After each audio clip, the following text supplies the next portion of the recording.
Mavzuni davom ettiramiz. Ya'ni gamet olish. Bizda muvozanatlashgan avtopoliploidida 2n to'rin 6n 8n namoyish qilar edi. Ya'ni 2nli organizm n dan, to'rinli 2n dan, 3nli esa 6nli organizm 3n dan, 8nli organizm 4n dan namoyish qiladi. Mana bu yerda biz 2nli organizmlarni kelib chiqishi haqida gapirganmiz. Ya'ni yozilgan mana bu yerda. Umumiy holatda organizm qanday bo'ladi? Ya'ni 2nli organizm gameta hosil qilyapti bizda. Mana bu turdagi gemetalarni hosil qilishi mumkin. Ya'ni katta A katta, katta A kichik A, kichik A kichik A. Shunday toifada bo'lishi mumkin.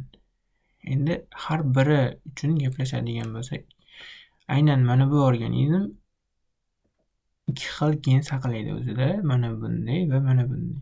Uchrash ehtimolligi faqat birdan. Ya'ni bir xil ikkita, ikki xil ikkita, bir xil ikkita gameta hosil qiladi organizm. Bu osonroq, endi sal murakkablashganmiz. Mana bu yerda 2nli organizm mana bundan toki 4nga o'tish kerak. Mana bu holatda ketyapti. Biz buni geometrik obrazlar usulida ko'rishimiz mumkin. 4 xil rang bilan ifoda etilgan. Mana birinchi, ikkinchi, uchinchi, to'rtinchi, beshinchi kelish ehtimolligi mana bu yerda yozilgan. Va umumiy faqatgina barchasi bu organizmdan olinishi kerak bo'lgani mana bu yerda olinadi. Mana bunday organizmdan. Va bularning har biri bitta. Ya'ni pennetga tashlaga solganimizda xuddi mana bu organizmlarcha kelishdimi mana bu yerga. Bundan ham bitta olinadi. Bu yerda katta A bo'ladi. Organizm mana buni bizga beradi. Ya'ni mana bu gameta 2n to'plamli, mana bu ham gameta 2n to'plamli. Olinayotgan genotip esa 4n to'plamli namoyish qiladi. Bu ko'rib turganlaringdek 4 tala belgisi bo'yicha dominant gamma-zigot organizm. Mana bu esa 3 belgisi bo'yicha dominant, 1 belgisi bo'yicha resessiv organizm. 4n holatida 2n namoyish qiladi. Bizda qanday gametalar berishi mumkin desa, qanday xildagi gametalar berishi mumkin desa, katta A katta A organizm yoki katta A kichik Ali organizmda bizda namoyon qilishi mumkin. Ya'ni birinchi usulimiz uchrash ehtimolligini topishimiz uchun geometrik obrazlar usulidan foydalanamiz. Har bir alohida ranglarda ifodalanyapti ko'rib turganlaringdek. Birinchi xil kelish ehtimolligi, ikkinchi, uchinchi, to'rtinchi xil kelish ehtimolligi, beshinchi va oltinchi xil kelish ehtimolligi. Mana bu yerda ehtimolliklar yozilib ketyapti. Aynan katta A katta uchrash ehtimolligi mana bu yerda qaysilar? Mana bu katta A katta uchrash ehtimolligi bo'lishi mumkin ekan bizda. Mana bu va mana bu ham katta A katta uchrash ehtimolligi, mana bu ham katta A katta uchrash ehtimolligi. Mana bu organizmlar shu. Ya'ni bular 6 tadan 6 xil uchrash ehtimolligini 3 ta olinar ekan. Katta A kichik Ali organizmlar ham mana bular. Bunisi, mana bu, oxirgisi. Ulardan 3 ta. Demak, bularni nisbatlaydigan bo'lsak, bularni nisbati 1 ga 1. Demak, biz pennetga solayotganimizda quyidagicha yozishimiz kerak. Ya'ni 4nli organizm mana bu holatda o'zaro chalishtiryapti. Gametalar qanday bo'ladi? Katta A kelish ehtimolligi bor ekan, katta kichik A geni kelish ehtimolligi bor ekan. Endi organizm olinayotgani har biri 4nli organizm bo'ladi. Bu haqida bilamiz. Ya'ni gametalar qo'shilgan genotip hosil bo'ladi. Bu geometrik obrazlar orqali edi. Endi tanlash usuli orqali organizmimiz qanday olamiz? Yuqorida tanlash usuli kelgan, lekin aytib o'tmayapmiz. Mana bu yerda aytamiz. Ya'ni tanlash usuli qanaqa? O'chirib boshqatdan yozib qo'yaylik. Keyingi mavzularda ham shuni yaxshiroq o'rganishimiz kerak baribir. Ehtimollik teng umumiy genlardan soni qancha? Ya'ni m umumiy genlar. Misol uchun A geni 3 ta bo'lsin, undan 2 ta A geni tanlab olishimiz kerak ekanmiz. M faktorial, ya'ni umumiy genlar soni, n esa 3 ta A genidan 2 ta tanlab olishimiz kerak. Misol uchun ko'paytirilgan umumiy genlar sonidan tanlanayotgan genlar sonining faktoriali. Mana bu yerga ehtimollikni qo'yib chiqqanmiz. Ya'ni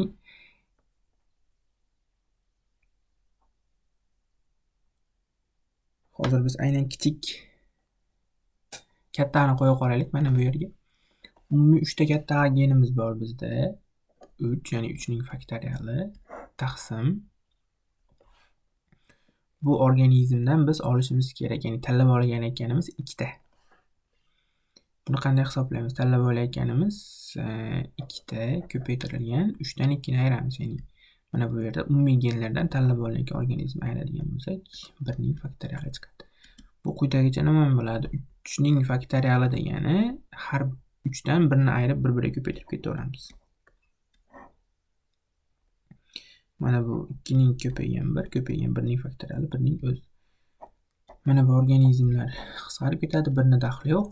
Demak, mana bu 3 ta gendan 2 ta dominant gamma-zigot organizm tanlab olishimiz 3 ta bo'lishi mumkin ekan.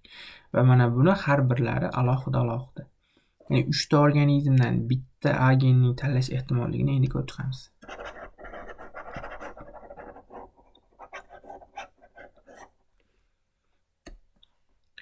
Umumiy katta A genlar 3 ta. Birinchi A genidan ko'ramiz. Va genlar soni bizda tanlashimiz kerak bo'lgan bitta ko'paytirilgan 3 dan 1 ni ayirib yozamiz 2 ning faktoriali. Demak, buni 3 ko'paytirilgan 2 ko'paytirilgan 1 taqsim 1 ning faktoriali 1 ning o'zi ko'paytirilgan 2 ko'paygan 1. Buni bu organizmdan qisqarib ketadigan bo'lsa 3 chiqadi. Demak, 3 ta A genidan bitta A genining tanlash ehtimoligi 3 ta, bitta kichik A genidan bitta A genini tanlash ehtimoligi esa bitta. Demak, 3 kara 1 3. Bu organizm 3 ta, bu organizmlardan 3 ta. Demak, ehtimollik 1 ga 1. Binarka tashchasi solganimizda mana bu ko'rinishda aytdik va buni geometrik obrazlar orqali ham tanlab olishni ko'rdik. Va quyida mana shu ketma-ketlikda barchasi ko'rib ketilgan. Ya'ni to'relli organizm ikkitasi dominant gamma-zigot, ikkitasi resessiv gamma-zigot organizm. Mana bu geometrik obrazlar orqali, mana bu esa tanlash ehtimollik nazariyasi bo'yicha ko'rilgan. Xo'p, mana bu 1 belgisi bo'yicha dominant, 3 belgisi bo'yicha resessiv organizm. Mana bu esa 4 belgisi bo'yicha ham resessiv gamma-zigot organizm ekan. Xo'p, endi biz ko'rishimiz kerak bo'lgan, ya'ni videoni to'xtatib kerakli jihatini ko'rib olasizlar degan umiddaman. Organizmlar qanday bo'lishi mumkin? 6 geni bo'yicha ham. Xo'p, bularni tartiblagan yozaylik. 6 geni bo'yicha ham dominant gamma-zigot bo'lishi mumkin. Va mana bu holatda bo'lishi mumkin. 5 ta belgisi dominant, bittasi resessiv. Va 4 ta belgisi dominant, ikkitasi resessiv. 3 ta belgisi dominant, 3 tasi resessiv organizmlarning hosil bo'lishi mumkin. Keyingisi ikkitasi resessiv, 4 tasi dominant bo'lishi mumkin. Bittasi dominant, 5 tasi qolgan 5 tasi resessiv yoki barchasi resessiv bo'lishi mumkin bizda. Mana bu organizmlar barchasi 3n va har biri 3n dan organizm hosil qiladi. Mana bu ko'rinishida. Har bir. Biz imkon qadar ko'rib chiqishga harakat qilamiz. Ya'ni birinchisidan boshladik. Mana bu organizm katta A genlarning uchrash ehtimolligi. 6 tasi ham dominant organizmlar ekan bizda. Bu organizm qanday gameta hosil qilishi mumkin? Faqatgina mana bu ko'rinishda gameta hosil qiladi. Ya'ni 3n li bo'ladigan bo'lsa, mana bu holatda ekan uzr 3n 3 ta gameta hosil qilishi mumkin. Tanlash usulidan, ya'ni geometrik obrazlar usulida foydalanadigan bo'lsak, bular 6n holatda namoyon qiladi. Mana bu ko'rinishda, ya'ni geometrik obrazlar har biriga alohida yozib chiqishimiz mumkin 6 xil rangda. Lekin bu gamma-zigot holatida bo'lishi mumkin. Lekin bizda qiyinchilik tug'diradi, ozmi ko'pmi bu. O'shaning uchun ehtimollik topish formulasidan foydalanib qo'yganimiz ma'qul. Ehtimollik topish. formulasini yozamiz. Umumiy genlar soni tanlab olinayotgan genlar soni ko'paytirilgan umumiy genlar sonidan tanlab olinayotgan genlar sonimizning farqi. Demak, bizda umumiy genlar soni 6 ta. Tanlab olinayotganimiz esa 3 ta. Buni ko'paytirishimiz kerak. Umumiy genlardan tanlab olinayotgan organizmlarning farqining faktorialligi.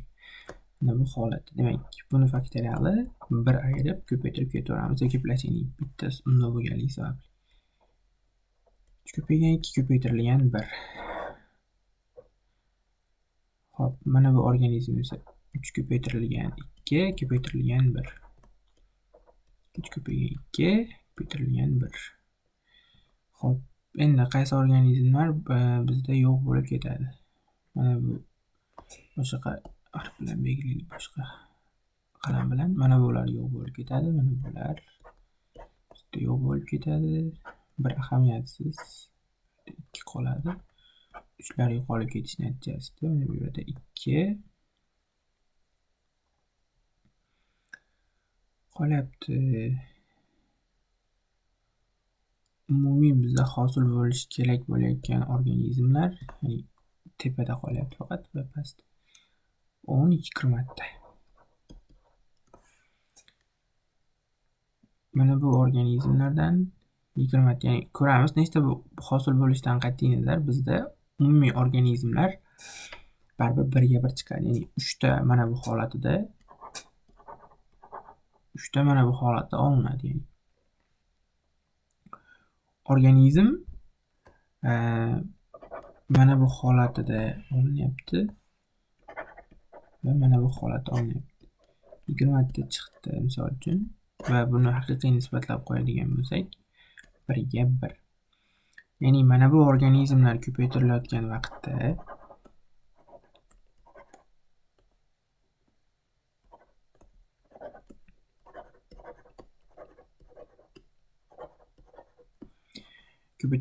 vaqtda pinnet yetakchasini mana bunda yozamiz. Ya'ni 6 nli organizm 3n gameta beradi bizga. Hosil bo'layotgan genotipimiz esa 6n to'plamli bo'ladi.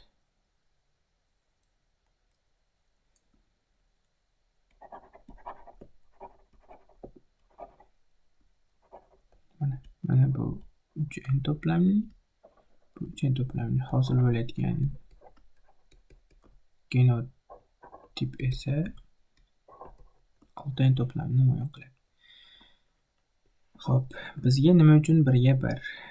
Ya'ni ikkalasini umumiy qilib bitta organizm olganimiz kifoya. Ya'ni mana bunday xildagi genotip namoyon qiladi xolos. Ya'ni narigisi ham mana shunday, mana bu uchun ham. Shuning uchun bunga 1 va 1. 1 ko'paytirilgan 1 mana bu. Bittagina barcha belgilari bo'yicha dominant gamma zigotali organizm olinar ekan.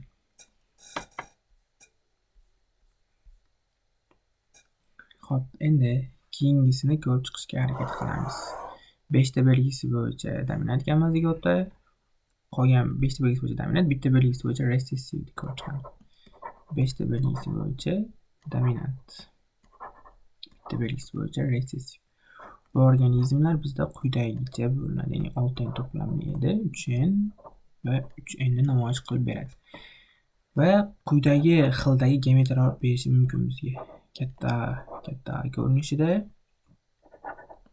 ikkita katta A, bitta kichik A ko'rinishida va 3 ta kichik A kelishiga imkon yo'q, chunki bizda faqatgina bir dona mana bu A genimiz bor. Endi ehtimollik topish formulasidan foydalanamiz.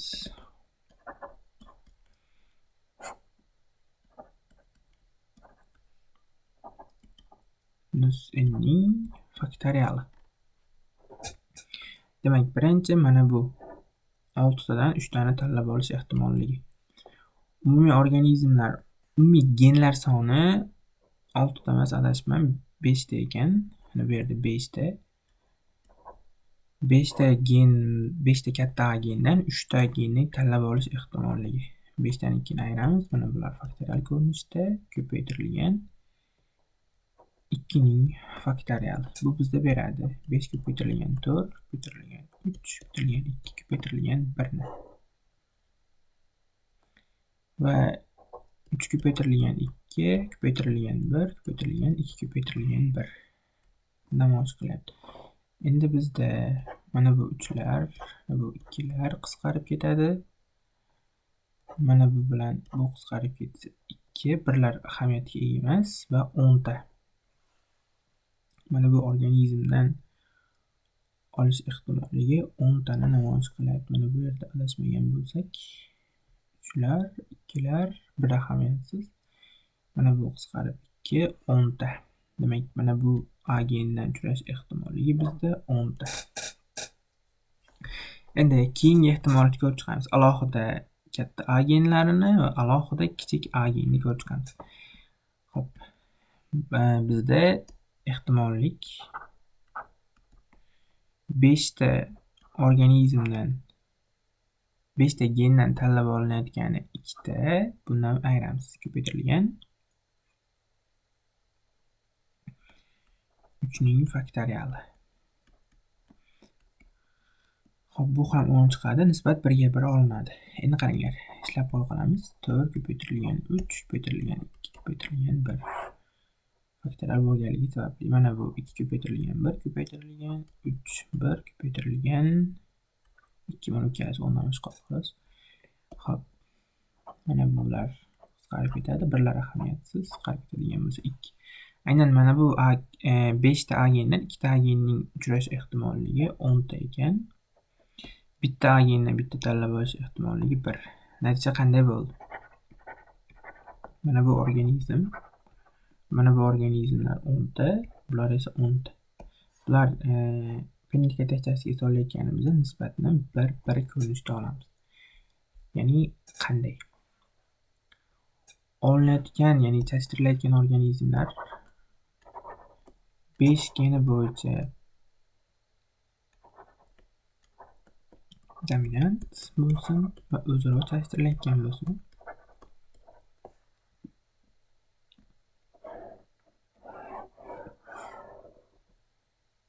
Genetika testasiga quyidagicha yozamiz. Ya'ni olinayotgan organizmlar mana bunday yoki mana bunday olinayotgan. Ikkalasi ham bir xil. O'zaro chalshtirilayotgani uchun bir xil demoqchiman.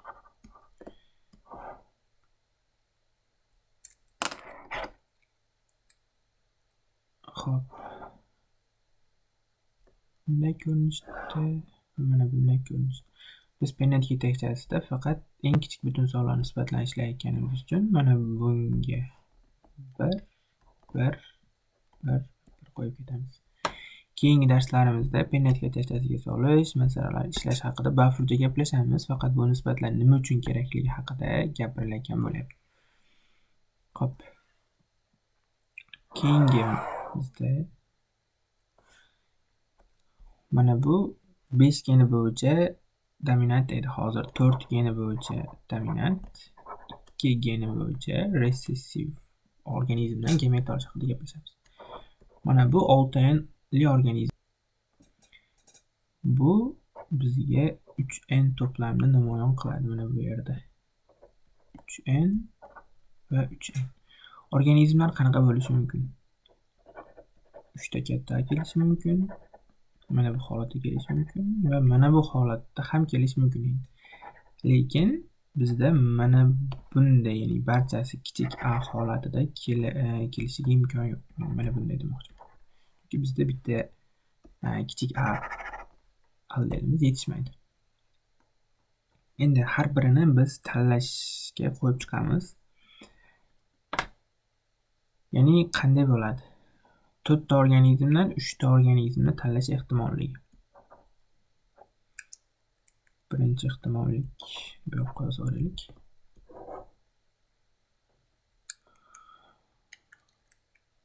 To'rtta organizmimizdan, ya'ni umumiy 4 ta tanlashimiz kerak bo'layotgan 3 ta faktorial har biri. Ularning farqi esa bizda 1 ning faktorialiga teng. Demak, buni biz ishlaymiz. Mana bu yerda 4 ko'paytirilgan 3 ko'paytirilgan 2 ko'paytirilgan 1 taqsim. Shuning faktoriali 3 ko'paytirilgan 2 ko'paytirilgan 1 ko'paytirilgan 1 ning faktoriali 1 ning o'zi. Endi mana bular bizda qisqarib ketadi. Birlar ahamiyatsiz, uchlar qisqarib ketadi va 4 ning o'zi qolyapti. Mana bunday organizmlar uchrash ehtimolligi bizda demak 4 ta ekan. Hop, endi keyingisi alohida dominant genlarni va alohida kichik a genining uchrash ehtimolligini biz topib chiqamiz.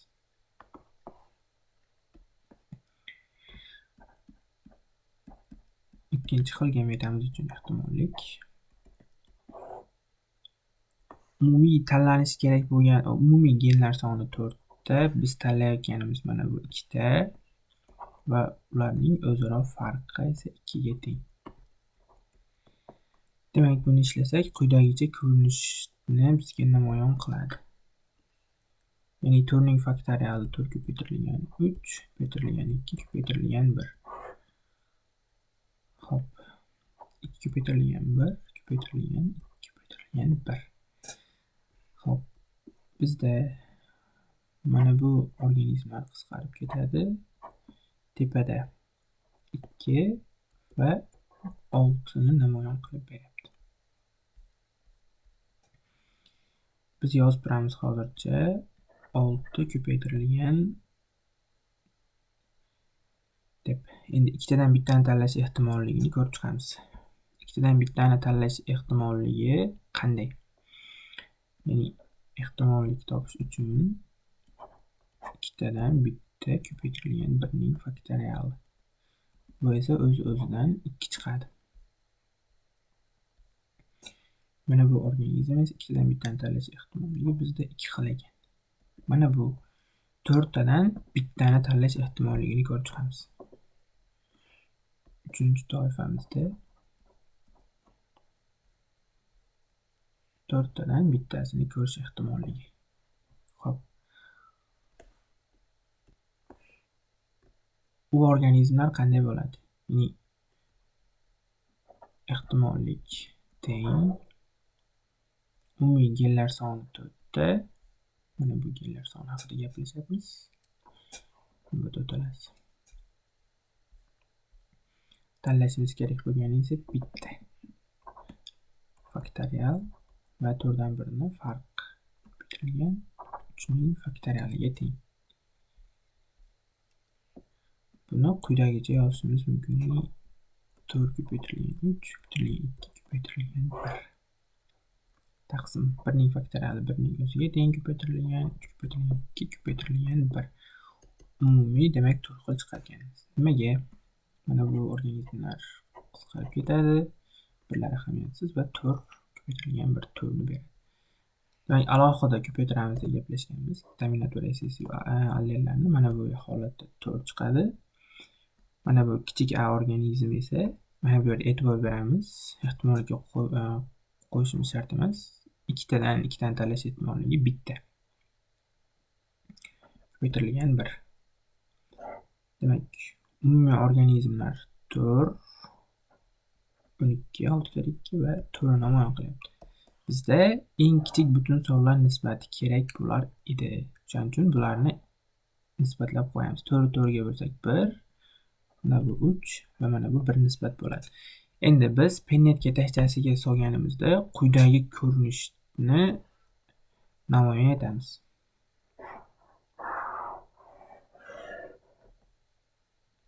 Mana bu organizmlar o'zaro chatishayapti. 4 geni bo'yicha dominant, 2 belgi bo'yicha resessiv organizm.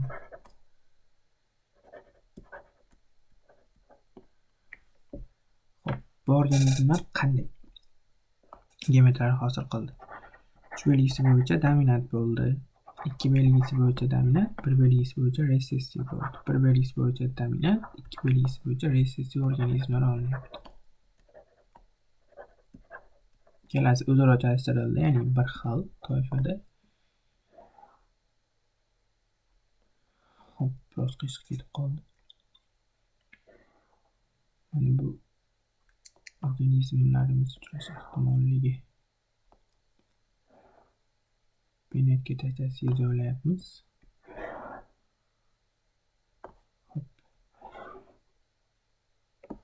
bizda eng kichik butun sonli nisbat bor. Demak, mana bu organizm 1 ekan, mana bu organizmlar 3, bu 1. 1 3 1 maxsus ketma-ketlik.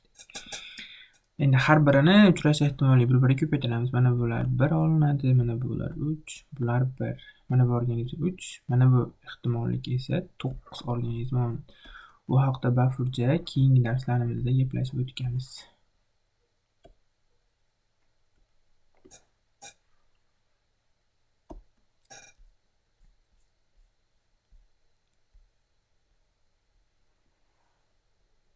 Kelinglar endi 6 n to'plamli 3 ta dominant, 3 ta resessiv organizm haqida gaplashamiz. 3 n to'plamli namoyon qiladi va mana bu xildagi gametalarni berishi mumkin. Biz har birini alohida gaplashib chiqamiz. Ya'ni birinchi xil gameta, ikkinchi xil gametamiz bu. Mana bu uchinchi xil, bu esa to'rtinchi turdagi gameta. Bizda formulamiz bor edi, ya'ni ehtimollik topish uchun umumiy gendagi organizm, bu faqat resessiv yoki dominant bo'lishi mumkin. Tanlanish kerak bo'lgan organizmlarni umumiy genlardan tanlanish kerak bo'lgan organizmlarni ayirib tashlaganimizga teng ehtimollik. Ya'ni bizda 3 ta katta A'dan 3 ta katta A'ni terlash ehtimolliyi 1 ga teng. Keyingisida, ya'ni alohida ko'rib chiqishimiz kerak. Mana bu holatida va kichik A holatida ko'rib chiqamiz. Ya'ni 3 tadan 2 tasini tanlash ehtimolligi bizda 3 ga teng, 3 tadan bittani tanlash ehtimolligi ham 3 taga teng. Buni mana bu ehtimollikda ko'rib chiqamiz. Ya'ni ikkinchi xil ehtimollik topish uchun biz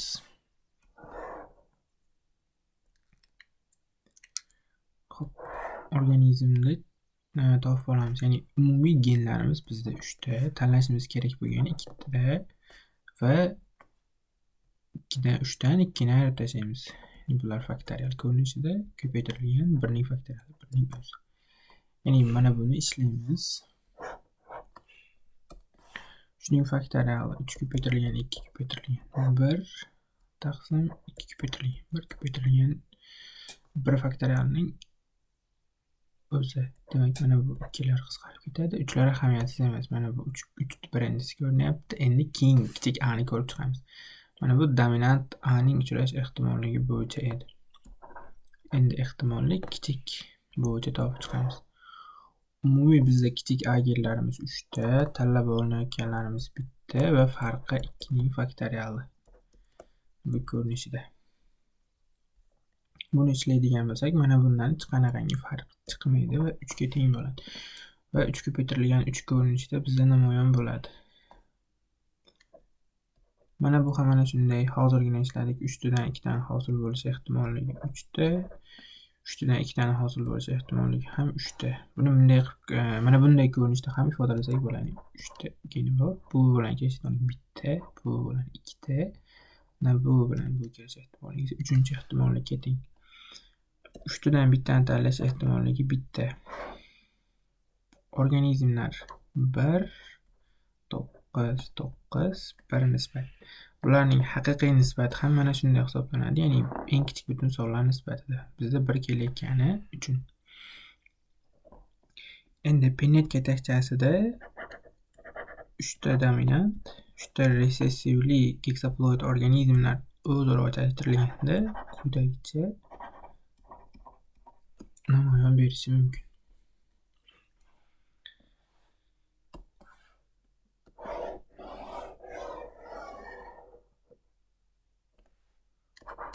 Bu organizm qanday berardi? 3 ta dominant, bitta dominant, 2 ta dominant, bitta resessiv, bitta dominant, 2 ta resessiv va uchalasi ham resessiv organizmlarni hosil qilar edi.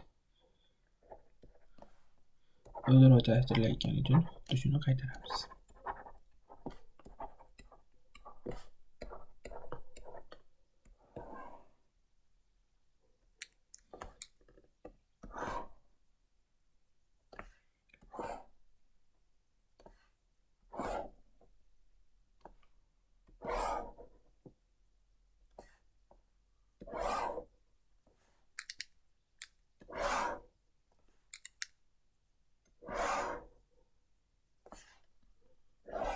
va buning penetini chizib oldik. Va aynan biz har biri uchun nisbat belgilab chiqdik. Ya'ni bu organizm uchun 1 9 9 1. Mana bular uchun ham ana shunday 1 9 nisbatda hosil bo'ladi. Bu ham 9, bu ham 9. Eng kichik butun sonlar nisbatida. Bu uchgeni bo'yicha dominant, uchgeni bo'yicha resessiv heksaploid organizm edi. Endi keyingisi qanday bo'ladi? Ya'ni 2 belgisi bo'yicha dominant, 4 belgisi bo'yicha resessiv organizm. Doimgidek bizda 3n va 3n to'plamini namoyon qiladi. Va qanday xildagi gametalarni hosil qilishi mumkin? Mana bunday hosil qila olmaydi, chunki ikkita dominant gen bor xolos bizda. Mana bu ko'rinishda hosil qilish mumkin ekan. Mana bunday kelish ehtimolligi va kichik 3 ta genning kelish ehtimolligi bor ekan. Biz ehtimollik topish formulasida har birini alohida ko'rib chiqamiz.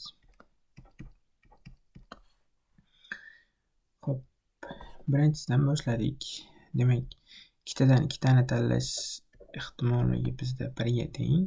Endi kichik a genning ehtimollik topishini topib bir hisoblab ko'raylik. Tanlash umumiy genlar 4 ta, 4 ning faktoriali. Tanlashimiz kerak bo'layotgani bitta. Bu biz ko'paytirilgan umumiy genlardan tanlash kerak bo'lgan organizmlar soni. Demak, buni ishlaydigan bo'lsak, 4 ko'paytirilgan 3 ko'paytirilgan 2 ko'paytirilgan 1 taqsim 1 ning faktoriali o'ziga teng, 3 ko'paytirilgan 2 ko'paytirilgan 1. Bizda mana bu organizmlar ish bitadi, 1 ning ahamiyati yo'q. Demak, ko'paytirilgan 4. Ikkitadan bittani tanlash ehtimolligi bizda 2 taga teng. Buni ko'rib chiqamiz mana bu yerda hozir. Umumiy organizm 2 ta, bittani tanlab olishimiz kerak. Necha xil usulda tanlab olish kerak deydigan bo'lsak, 2 xil usulda tanlab olishimiz mumkin. Mana bu ko'rinishda ifoda etadi. Bu esa o'z-o'zidan bizga 2 ni beradi. Dominant a geni bo'yicha ehtimollik 2 ta ekan. Ko'paytirilgan 4 tadan 2 tasini tanlash ehtimolligini mana bu yerda ko'rib chiqamiz kichik a bo'yicha. Umumiy kichik a'larimiz soni 4 ta. Mana 2 tasini tanlab olishimiz kerak ekan. Va ko'paytirilgan ikkalasining farqiga umumiy organizmni tanlash kerak bo'layotgan. Ko'paytirilgan 3, 2 ko'paytirilgan 1 taqsim ko'paytirilgan 1. Bizda mana bu organizmlar qolib ketadi. Mana bu esa tepada 2. Birlari ahamiyatsiz bo'lganligi sababidan 6 qoladi. Demak, 6 ta. 4 tadan 3 tani tanlash ehtimolligi esa mana bu yerda ko'rib chiqdik.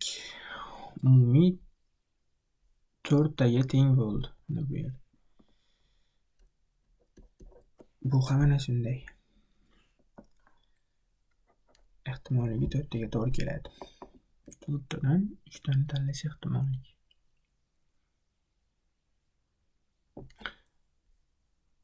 Adashmovchilik bo'lmasligi uchun bir marta ko'rib qo'yishimiz kerak. Mana bu ikkinchisi. Ehtimollik kichik a. Umumiy organizmlar 4 ta, 3 tasini tanlashim kerak va bitta.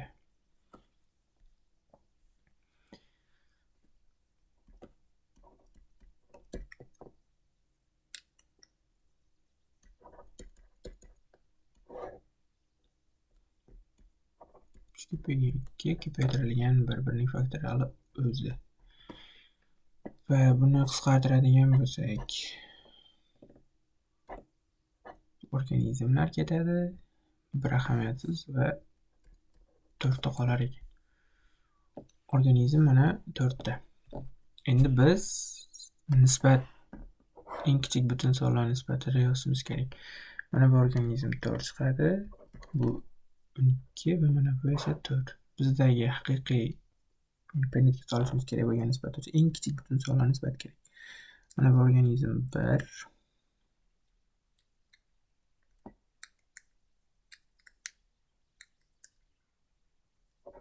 mana bu 3, mana bu esa 1.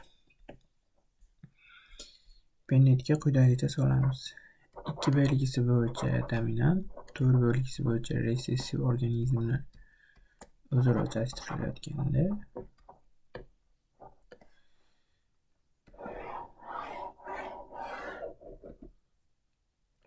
quyidagicha bo'lishi mumkin. Mana bu holatida oldik, bu holatida va kichik a holatida olib chiqdik.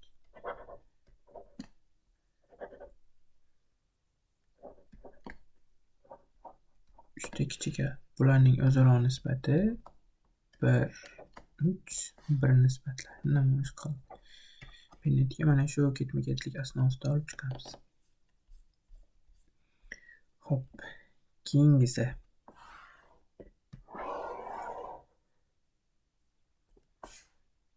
bizda 6 genli organizmdan bir geni bo'yicha dominant, qolgan 5 ta geni bo'yicha resessiv organizmlarni ko'rishimiz kerak.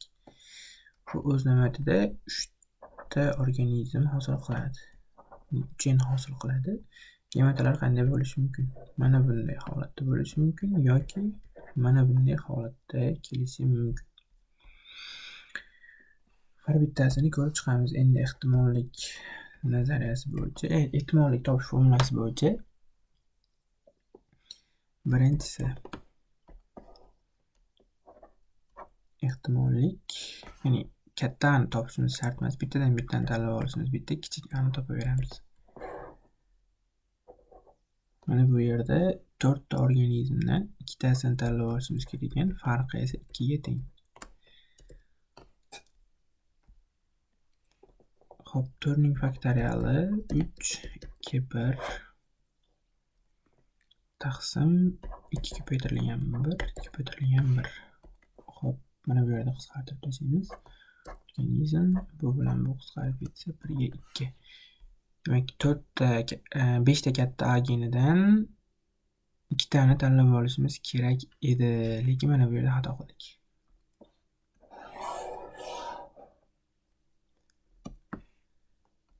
Chunki 5 ta edi bizda. Ehtimollik kichik a. Mana bular. 5 ta gendan biz 2 tani tanlab olishimiz kerak. Farqi esa 3 ga teng. 5 ning faktoriali ko'paytirilgan 3, ko'paytirilgan 2, ko'paytirilgan 1 taqsim 2 ko'paytirilgan 1, 3 ko'paytirilgan 2, ko'paytirilgan 1. Mana bularni endi qisqartirishimiz kerak. Xo'p. Umumiy holatda mana bu 3lar, 2lar qisqarib ketadi. 2 qisqaradigan tepada 2 qoladida, umumiy organizm bunaqadan 10 ta olinadi. Mana bunga teng. Demak, 1 ko'paytirilgan 10 ga teng ekan. Mana bu ham o'z navbatida 10 chiqadi. Formulada mana bu 2 bilan 3 ta 10 almashib qoladi. Hisoblab ko'raveramiz. Ehtimollik kichik a. Umumiy 5 ta, tanlab olinayotganimiz esa 3 ta. Farqi esa 2 ga teng. Ko'rinib turibdiki, tepadagi formula bilan farqi yo'q. Demak, bu organizm ham 10 ta olinadi. Bizda haqiqiy penetga solishimiz kerak bo'lgani esa 1-1. Ya'ni bu organizmlar o'zaro chalishtiriladigan vaqtda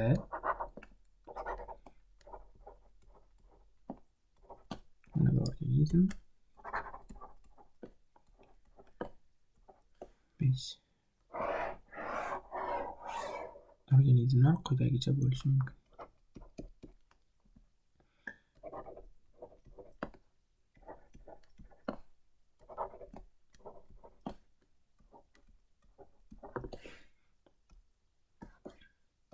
Mana bu organizmlardan bitta va bitta. Va heksaploid to'plamli organizmlarimizning oxiri qolgan barcha belgisi resessivli organizmlar.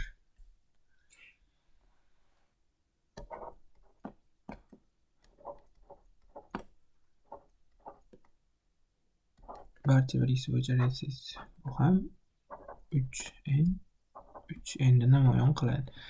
5 dan 3 dan tanlash ehtimolligi mana bunda 10 ta, mana bunda 10 ta, 1 bo'ladi. Umumiy eng kichik butun sonlar nisbati olganimizda ulardan faqat mana bunday gamet ajralib 1 nisbat deb qo'ya qolamiz. Ya'ni barcha belgilar bo'yicha resessiv gamma-zigot organizmlar o'zaro chalishtirilgan vaqtda penetiga quyidagicha yozamiz.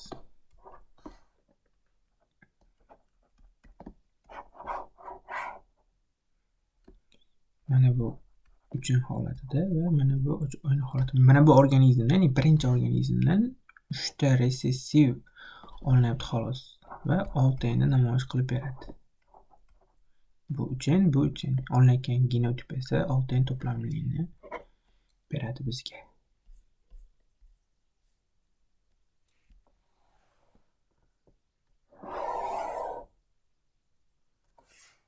Hop.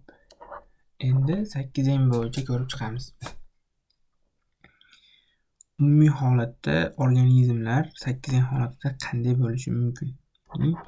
Barcha belgisi bo'yicha dominant bo'lishi mumkin. 7 tasi dominant. Bittasi resessiv. 6 tasi dominant, 2 tasi resessiv bo'lishi mumkin. Keyingisi 5 tasi dominant, 3 tasi resessiv. 4 tasi dominant, 4 tasi resessiv. 3 tasi dominant organizm bo'lishi mumkin. Qolgan 5 tasi esa resessiv. 2 tasi dominant, qolgan 6 tasi resessiv bo'lishi mumkin yoki bir belgisi dominant, qolgan 7 ta belgisi resessiv yoki umumiy holatda barchasi resessiv holatda bo'lishi mumkin. Mana bu organizm. Har birini endi yuqori holatda ko'rib chiqishimiz mumkin. Bunga alohida to'xtalib o'tishimiz shart emas. O'rganib oling degan bitim. Ya'ni ehtimollik topish formulasidan foydalanamiz. Yana bir qaytarib o'tib ketaman. Agar mana bu holatda barcha belgisi bo'yicha gamma-zigota bo'lsa, faqat A geni bo'yicha ehtimol topamiz. Lekin mana bu holatda ham, ya'ni bir keli resessiv bo'lsa, faqat A geni bo'yicha topsak to'g'ri chiqaveradi. Mana bu organizm topayotganda esa alohida dominant genlar va alohida resessiv genlarni ko'paytmasining ehtimolligi bo'lishi kerak bizda. Misol uchun m faktorial taqsim n faktorial ko'paytirilgan m minus n ning faktorial. Ya'ni m mana bu yerda umumiy genlar soni chiqadi. Mana bu yerda, ya'ni 5 ta, 6 ta. Tanlab olinayotganimiz qanchadir bo'lishi mumkin. Bundan qanaqadir geometriyalar olinadi. Alohida tepada 6n hexaploid to'plamini ko'rib chiqdik. Ko'paytirilgan umumiy genlar va biz tanlab olgan genlarning faktoriali. Hammasini topib chiqishimiz mumkin. Xo'p, keyingi mavzularimiz avtopoliploidaning muvozanatsiz turi haqida gaplashgan bo'lamiz.